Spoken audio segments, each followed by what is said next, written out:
CBSE board ने इस बार एक बहुत ही बड़ा फैसला लिया है जो अब तक के इतिहास में कभी नहीं हुआ है। सीबीएसई ने कक्षा 10 के 2021 के बोर्ड एग्ज़ाम्स को कैंसिल कर दिया है और क्लास 12 के एग्ज़ाम्स को 1 जून के बाद नोटिफिकेशन लाने की बात कही है। इन दोनों फैसलों से बहुत सारे स्टूडेंट्स खुश लग रहे हैं, लेकिन ध्यान से सोचिए, थोड़ा सा ठंडे दिमाग से सोचिए, क्या ये फैसले सही लिए गए हैं? अगर आप एक स्टूडेंट हैं, अगर आप एक रियल में सही में स्टूडेंट हैं, स्टूडेंट का मतलब क्या होता है? सीखने वाला।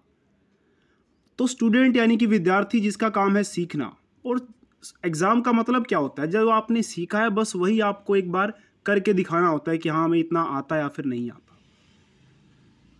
कोई भी स्टूडेंट अगर एग्ज़ाम के कैंसिल होने से खुश होता है तो ज़रूर उसके सीखने में कहीं ना कहीं कोई ना कोई प्रॉब्लम है, वो अच्छे से सीख नहीं पाया है, या उसकी मतलब सीखने की जो कंडीशंस थी वो अच्छी नहीं थी कि वो सीख नहीं पाया, या वो सीखना नहीं चाहता था, इसलिए वो आज एग्ज़ाम्स कैंसिल होने से बहुत खुश है।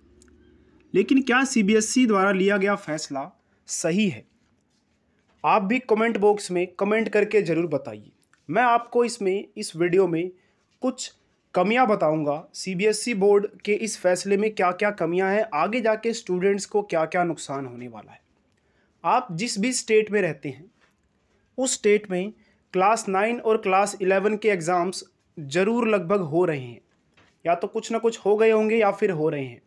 यानी कि क्लास 9 और क्लास 11 के एग्ज़ाम्स कंडक्ट करवाए जा सकते थे या करवाए जा रहे हैं। तो क्लास 10 और क्लास 12 के एग्ज़ाम्स भी हो सकते थे। कैसे हो सकते थे? अगर सीबीएसई एक नई डेट शीट बनाती जिसमें वो क्लास 10 और क्लास 12 के एग्ज़ाम्स इस तरह से अरेंज करती कि एक ही दिन 2 एग्ज़ाम्स ना हो, यानी कि क्लास 10 और क्लास 12 के एग्ज़ाम्स ना हो। तो आपको पता है कि बहुत सारे स्कूल्स हैं हर स्टेट में, हर यूटी में, तो सिर्फ़ और सिर्फ क्लास 10 और क्लास 12 के एग्ज़ाम्स अरेंज करवाए जा सकते थे स्ट्रिक्ट गाइडलाइंस के साथ।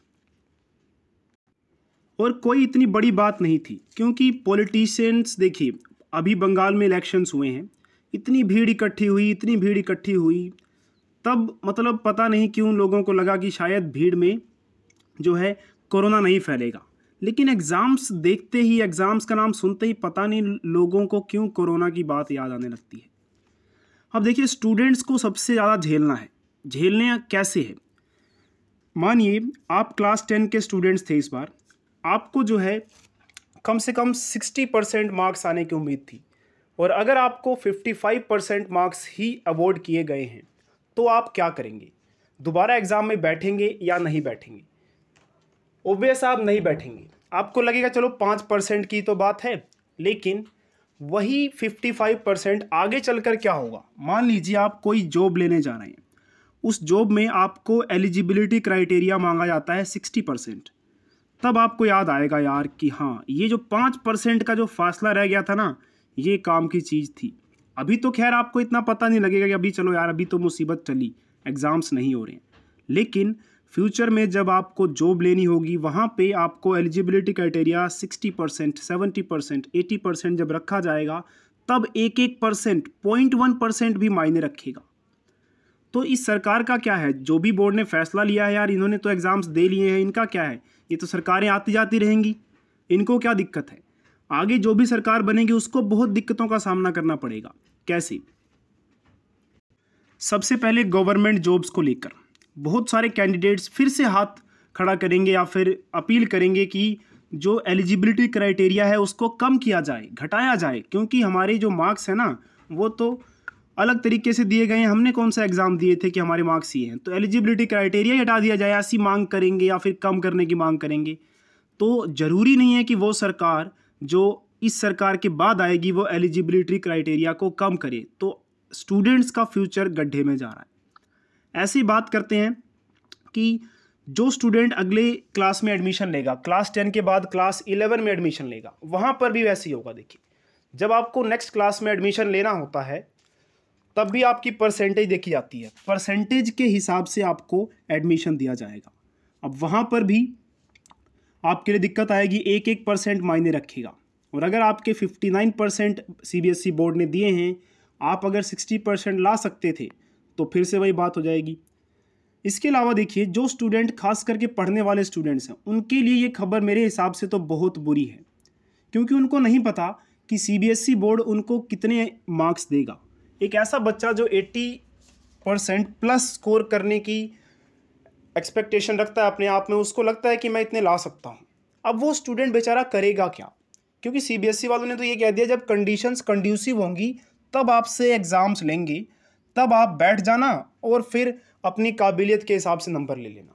भाई ये जो स्टूडेंट 80% से अबव लाने वाला स्टूडेंट है, जो इतना अच्छा स्टूडेंट है जो 80% से अबव ला सकता है, पूरे साल उसने मेहनत की, पूरे साल क्या 1.5 साल से मेहनत कर रहा है बेचारा, वो सोचिए क्या करेगा बेचारा? क्या बैठा रहेगा कंड्यूसिव इन्वायरमेंट आने तक की, कि कब कंड्यूसिव इन्वायरमेंट आएगा और फिर मैं जो है एग्ज़ाम दूंगा, या फिर वो क्लास 11 की तैयारी करेगा? अब वो बेचारा स्टूडेंट बहुत ही कंफ्यूज है, ना तो वो क्लास 11 को सही से पढ़ पाएगा, ना क्लास 10 को।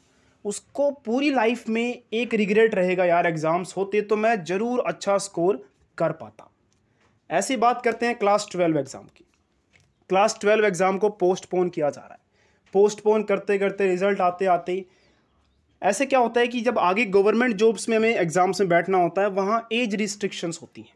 एज के हिसाब से आपको चांसेस मिलते हैं। अगर आपकी एज किसी एक पर्टिकुलर लिमिट को क्रॉस कर जाती है तो उसके बाद आप वो गवर्नमेंट एग्ज़ाम में नहीं बैठ सकते।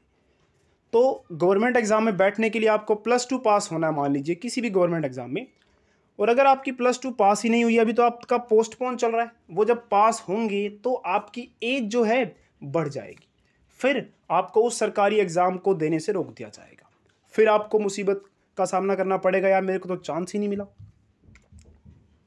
तो कुल मिला के बात ये कही जा रही है मेरी तरफ से, ये मेरा खुद का मतलब सोचना है, ये ज़रूरी नहीं है कि आप भी ऐसे सोचते हैं, और आपको गलत लगे तो ठीक है, मैं बुरा नहीं मानूंगा, और सही लगे तो भी मैं अच्छा भी नहीं मानूंगा, बस ये मेरी सोच है। बस मुझे ये लगता है कि कैंसिल करके सही नहीं किया गया, किसी ना किसी तरीके से एग्ज़ाम्स को करवाया जाता है, क्योंकि एग्ज़ाम्स कैंसिल करना एक सही तरीका नहीं है।